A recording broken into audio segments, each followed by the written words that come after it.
pour parler de cette rencontre, nous retrouvons tout de suite en direct de Rabat notre envoyé spécial pour la CAN 2025, Ababakar Tounkara. Bonjour Ababakar. Bonjour Salah. Alors, Ababakar, nous venons de suivre la déclaration du sélectionneur national Walid Regragui hier.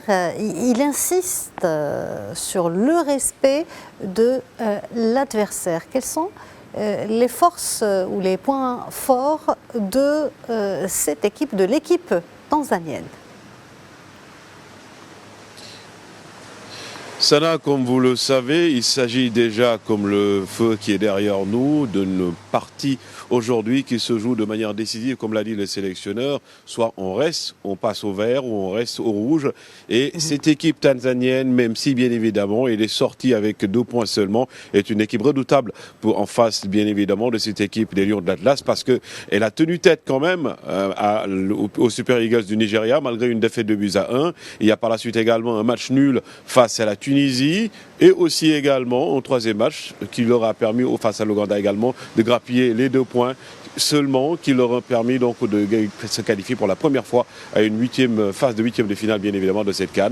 Une équipe tanzanienne qui sait jouer avec ses forces, qui s'est posé beaucoup de soucis, surtout par rapport au bloc bas. Le bloc bas qui parfois a fait défaut à cette équipe, cette sélection donc du Maroc, et Walid Regragui a bien fait de le dire, comme le capitaine Raman Saïs, de respecter l'adversaire, parce qu'on ne veut pas tomber dans la même désillusion que la CAN dernière, bien évidemment, face au Bafana d'Afrique du Sud. Donc il est clair aujourd'hui, ce sera un match où le Maroc part avec la faveur des pronostics, mais un match qu'il faudra jouer avec beaucoup de respect et d'humilité, comme le sélectionneur et son capitaine l'ont dit.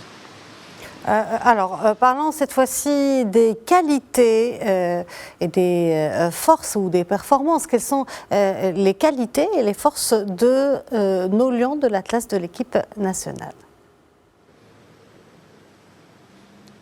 C'est une équipe portée vers l'avant, une équipe offensive, une équipe avec des joueurs capables de faire la différence, comme Brahim Abdelkader Diaz, dont le sélectionneur national Walid Regragui l'a dit. Il s'est même déplacé du côté du Real Madrid pour avoir des séances vidéo avec son numéro 10, pour lui expliquer un peu le style de jeu africain, la mentalité africaine. Il y a également El Kaabi, qui nous a habitués avec de somptueux buts, et aussi le retour de ce capitaine, l'un des meilleurs joueurs du monde, le ballon d'or africain. Il s'agit d'Achraf Hakimi, qui retrouve, et bien évidemment, qui devrait retrouver sa place de titulaire. Une équipe marocaine avec une attaque puissante, une défense bien en place, mais aussi un milieu de terrain porté par un Sofiane Amrabat, le ratisseur de ce milieu de terrain. Donc le Maroc aujourd'hui, par rapport aux performances de ce premier tour, part largement favori avec 7 points engrangés bien évidemment pendant ce premier tour. Une équipe marocaine archi favorite de cette compétition, avec d'autres sélections bien évidemment, mais qui a les arguments d'aller au bout de cette compétition. Ababakar, parlons de l'ambiance. Quelques heures nous séparent avant le coup d'envoi de ce match tant attendu. Quelle est l'ambiance sur place dans la capitale, Rabat, qui accueille ce match? Comme vous venez de le voir, Rabat qui se réveille petit à petit avec quelques gouttes d'eau venues du ciel. Des gouttes d'eau que l'on souhaite transformer bien évidemment en plus de buts aujourd'hui.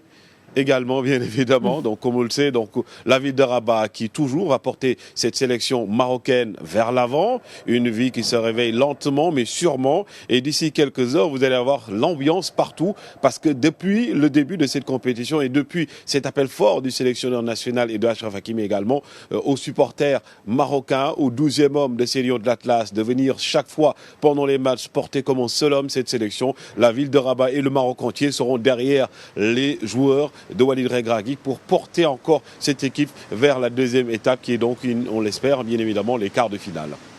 On l'espère.